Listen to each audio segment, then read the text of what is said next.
పశ్చిమ బెంగాల్ రాజకీయాల్లో ఎన్నికల ఫలితాల తర్వాత కూడా సెగలు చల్లారడం లేదు. టీఎంసీ ఎంపీ అభిషేక్ బెనర్జీపై కోల్కతాలో పోలీస్ కేసు నమోదైంది. కేంద్ర హోంమంత్రి అమిత్ షాను ఉద్దేశించి ఆయన చేసిన వ్యాఖ్యలే ఇందుకు కారణంగా తెలుస్తోంది.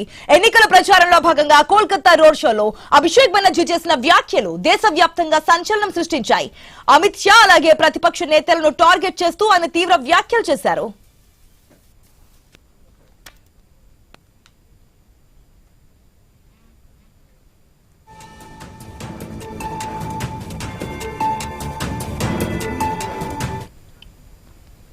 ఇక ఫలితాల తర్వాత మిమ్మల్ని కాపాడడానికి ఎవరొస్తారో చూస్తారంటూ అప్పట్లో అభిషేక్ తీవ్ర వ్యాఖ్యలు చేశారు. ఢిల్లీ నుండి ఏ గాడ్ ఫాదర్ వచ్చి రక్షిస్తాడో చూస్తారంటూ ఘాటు వ్యాఖ్యలు చేశారు ఆయన. అంతేకాకుండా ఎన్నికల అనంతరం కేంద్ర బలగాలు లేకుండా ప్రజల్లోకి రావాలంటూ అమిత్ షాకు సవాల్ కూడా విసిరారు. ఈ వ్యాఖ్యలపై సామాజిక కార్యకర్త రాజు సర్కార్ బిదనగర్ సైబర్ క్రైమ్ పోలీసులకు ఫిర్యాదు చేశారు. దీంతో అభిషేక్ బెనర్జీపై అత్యంత తీవ్రమైన నాన్ బెయిలబుల్ సెక్షన్ల కింద కేసులు కూడా నమోదైనట్టు తెలుస్తోంది. పూర్తి అప్డేట్స్ తెలుసుకుందాం మా ప్రతినిధి స్వామి ద్వారా.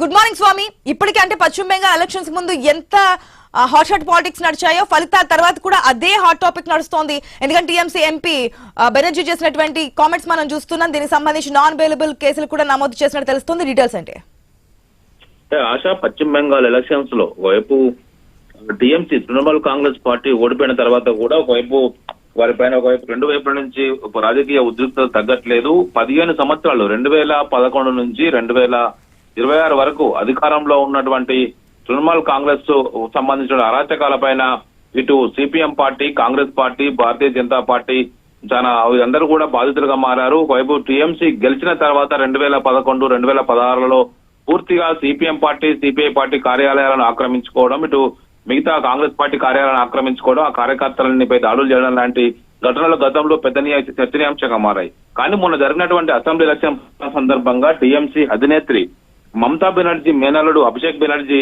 చేసిన కామెంట్స్ పైన దేశవ్యాప్తంగా చర్చ కొనసాగింది. ఇందులో భాగంగా ఎలక్షన్ ప్రచారంలో భాగంగా వైపు అభిషేక్ బెనర్జీ చేసినటువంటి కొన్ని కామెంట్స్ కేంద్ర హోంమంత్రి అమిత్ షాను ఉద్దేశించి ఆయన చేసిన కామెంట్స్ ఎందుకు కారణంగా నిలుస్తున్నాయి. ఎలక్షన్ ఫలితాలు వచ్చిన తర్వాత దీనికి సంబంధించిన విషయంలో కలకత్తాలో నిర్వహించిన రోడ్ షోలో ఆయన చేసిన కామెంట్స్ అందరూ కూడా ఒకవైపు ఖండించారు గతంలో. ఇప్పుడు ఫలితాలు వచ్చిన తర్వాత ఆయన పైన కేసులు నమోదవుతున్నాయి. ఒకవైపు ఆయన రీసెంట్ గా మళ్ళీ మేము తృణమూల్ కాంగ్రెస్ అధికారంలోకి వస్తాము, మేము అధికారంలోకి వచ్చిన తర్వాత మిమ్మల్ని కాపాడడానికి ఎవరు వస్తారో చూస్తానంటూ ఆయన చేసిన కామెంట్స్ అప్పుడు కలకలం రేపాయి.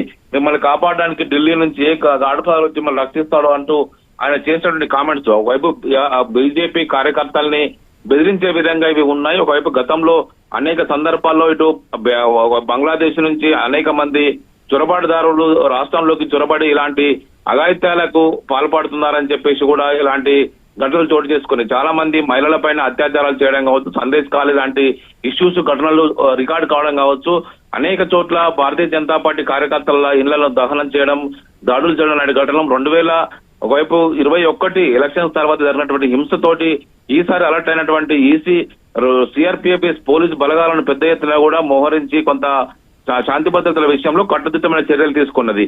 కానీ ఈయన చేసినటువంటి వ్యాఖ్యలు కాస్త ఇప్పుడు అందరు కూడా ఖండిస్తూ వస్తున్నారు. ఇప్పుడు బీజేపీ సర్కారు అక్కడ అధికారంలోకి వచ్చింది కాబట్టి ఆయన చేసిన వ్యాఖ్యల పైన చర్యలు తీసుకోవాలంటూ సామాజిక కార్యకర్త రాజీవ్ సర్కార్ బిదానగర్ సైబర్ క్రైమ్ పోలీసులకు ఫిర్యాదు చేశారు. అభిషేక్ బెనర్జీ పైన అత్యంత తీవ్రమైన నాన్ బెయిలబుల్ సెక్షన్ల కింద కేసులు నమోదు చేశారు. ఏకంగా కేంద్ర హోంమంత్రి అమిత్ షాను మీరు సిఆర్పిఎస్ బలగాల రక్షణ లేకుండా రాండి చూసుకుంటామని మాట్లాడడం అంటేనే ఒక గుండాగిరిని ప్రోత్సహించే విధంగా రాజకీయంగా ఇలాంటి వాటిని ప్రజాస్వామ్యంలో ఇలాంటి వాటికి తావులేదని చెప్పేసి చాలా మంది ఖండించారు. ఒకవైపు తృణమూల్ కాంగ్రెస్ అధినేత్రి మమతా బెనర్జీ బయట రాజకీయం అంతా ఆమె ఓపెన్ గా పబ్లిక్ క్రౌడ్ పుల్లర్ గా పాపులర్ లీడర్ గా ఆమె ఉన్నప్పటికీ కూడా బ్యాక్గ్రౌండ్ రాజకీయం అంతా కూడా పార్టీని కావచ్చు, అక్కడ ప్రభుత్వ వ్యవహారాలు కావచ్చు, అనేక రకాల ఆర్థిక విషయాల్లో మొత్తం అభిషేక్ బెనర్జీ మొత్తం వెనుకొని నడిపించేవారనేది కూడా దేశవ్యాప్తంగా చర్చనీయాంశంగా మారింది. అభిషేక్ బెనర్జీ అనేక కేసుల్లో కుంభకోణాల్లో అతను ఒకవైపు నిందితుడిగా ఉన్నాడు. అతని పైన మరొకసారి అక్కడ ఇప్పుడు ఈ ఫిర్యాదు చేయడంతో కూడా ఇతని పైన నాన్ బెయిలబుల్ సెక్షన్ల కింద కేసులు నమోదయ్యాయి. Asha. Right Swami, thanks for the update.